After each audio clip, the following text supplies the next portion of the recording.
पुराने जमाने की ये कहानी है। एक प्रदेश में एक व्यापारी ने प्रेम विवाह किया। हालांकि तब प्रेम विवाह करना कोई छोटी या आम बात नहीं थी, लेकिन फिर भी व्यापारी और उसकी प्रेमिका, जो अब उसकी धर्मपत्नी बन चुकी थी, उनका सच्चा प्रेम देखकर लोगों ने उन्हें स्वीकार कर लिया और लोग उनके प्यार की मिसाल देने लगे थे। वे दोनों भी अपने प्यार से भरे नए संसार में काफी खुश थे। लोग ये देखकर हैरान रह जाते कि उन दोनों में कभी भी किसी वस्तु या विषय को लेकर कभी झगड़े नहीं होते थे। व्यापारी और उसकी पत्नी ने अपने प्यार की रोशनी सदा रोशन रहे, इसलिए एक नियम बनाया था। उन दिनों लोग रात को छतों पर मशाल जलाया करते थे ताकि घर आंगन में उजाला रहे और सोने के समय उन्हें बुझा देते। प्रेमी जोड़े ने तय किया था कि जब वे साथ रहेंगे तब तक उनके घर की मशाल जलती रहेगी। अब रात होते ही पूरे प्रदेश में अंधेरा हो जाता, लेकिन एकमात्र इस व्यापारी का घर रोशनी से जगमाता। इस प्रदेश का राजा एक बड़े से महल में रहता था। हर रात को सोने से पहले वह अपनी रानी के साथ महल की छत पर जाकर आसमान के नज़ारे देखता था। एक बार जब राजा अपनी रानी के साथ छत पर चांद सितारे देख रहा था, तब दोनों की नज़र व्यापारी के जगमगाते घर पर पड़ी। राजा और रानी दोनों ही उसके बारे में चर्चा करने लगे।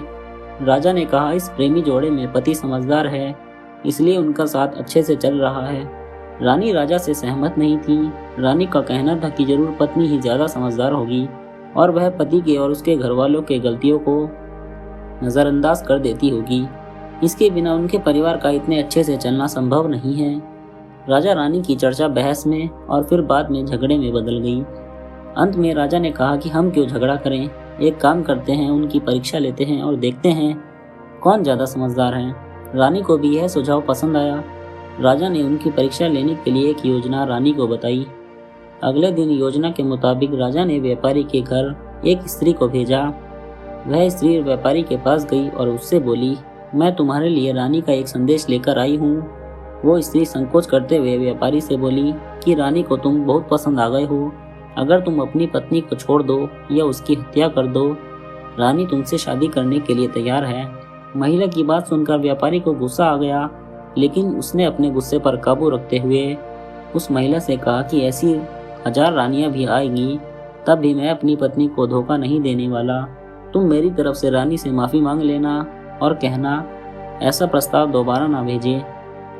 उस स्त्री ने व्यापारी से जो कहा था वह बात राजा और रानी को जाकर बता दी।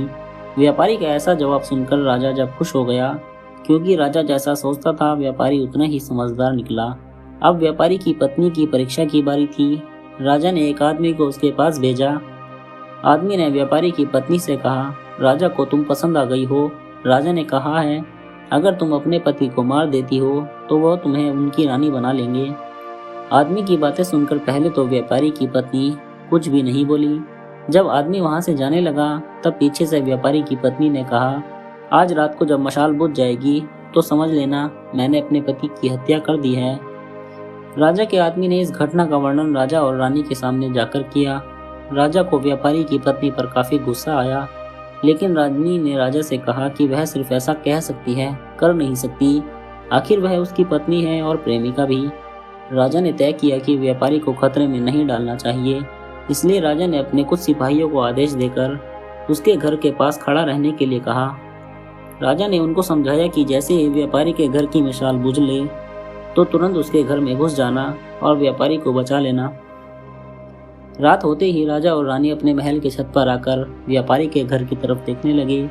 आधी रात हो गई लेकिन कुछ भी नहीं हुआ। रानी राजा से कहने लगी, देखा मैं कहती थी ना कि वो सिर्फ कह सकती है, ऐसा कर नहीं सकती। रानी ने ये शब्द कहे ही थे कि राजा ने देखा कि व्यापारी के घर की मशाल बुझ चुकी है। राजा को व्यापारी की चिंता होने लगी।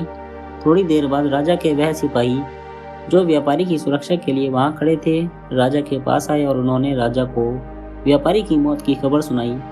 राजा ने कहा, तुम्हारे होते हुए भी व्यापारी कैसे मर सकता है? सिपाहियों ने कहा कि उसकी पत्नी ने दिन में ही जहर दे दिया था और रात को पति के मरने के बाद उसने घर की मशाल बुझाई, इसलिए हम कुछ भी नहीं कर पाए।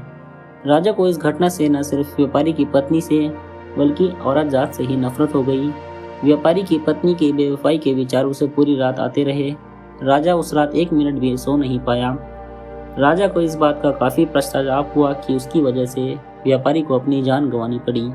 सवेरे राजा ने अपने एक मंत्री को बुलाया और उसे आदेश दिया कि मैं शिकार करने जा रहा हूँ। तब तक मैं लौटूंगा, इस प्रदेश की सभी महिलाओं का गला काटकर मार देना।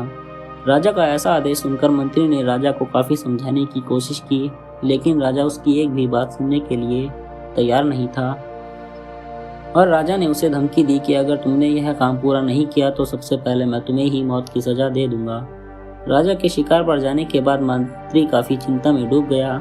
जब मंत्री को कुछ भी नहीं समझ आ रहा था तो मंत्री सीधे अपने पिता के घर गया, जो पहले राजा के पिता के यहाँ मंत्री रह चुका था और काफी समझदार था। मंत्री ने अपने पिता को सारी बात बताई।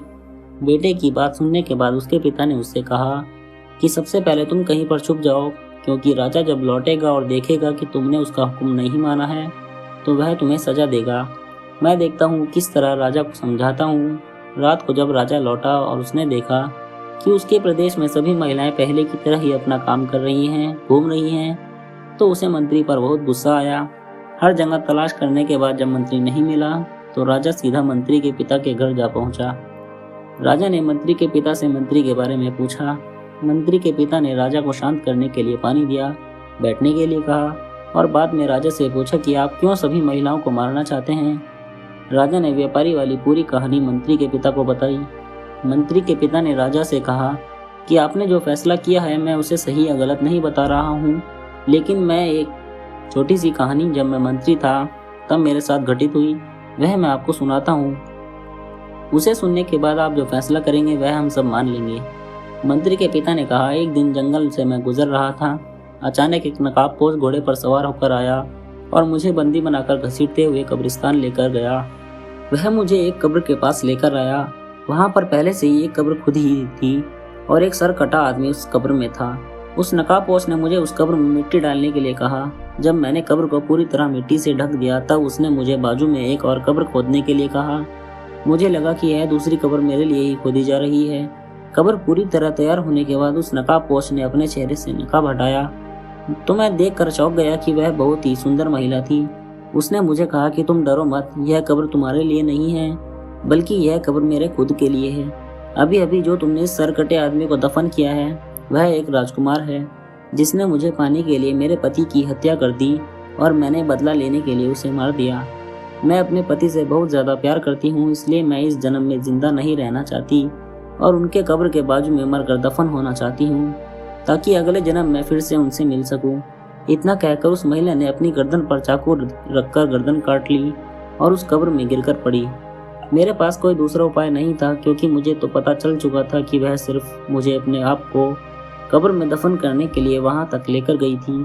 तो मैंने उसे दफन किया और अपने घर वापस लौटाया।